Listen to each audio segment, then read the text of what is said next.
আজ আন্তর্জাতিক মাতৃভাষা ও শহীদ দিবস। ২১শে ফেব্রুয়ারি আমাদের জাতীয় চেতনা, আত্মমর্যাদা আর ভাষার প্রতি গভীর ভালোবাসার প্রতীক।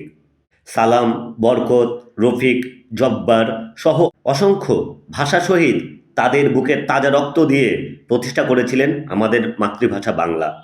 এটি শুধু বাংলাদেশের গর্ব নয়, সমগ্র বিশ্বের ভাষা ও সাংস্কৃতিক মর্যাদার প্রতীক।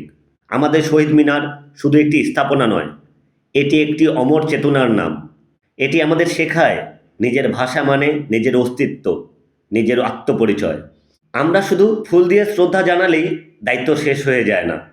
আমাদের অঙ্গীকার হোক শুদ্ধ ও সুন্দরভাবে বাংলা ভাষার চর্চা, সকল ভাষা ও সংস্কৃতিকে সম্মান করা, ভবিষ্যৎ প্রজন্মকে বাংলা ভাষা আন্দোলনের ইতিহাস জানানো। তাই আসুন শহীদদের আত্মত্যাগের চেতনায় উদ্ভাসিত হয়ে বলি, আমার ভাইয়ের রক্তে রাঙানো ২১শে ফেব্রুয়ারি আমি কি ভুলিতে পারি।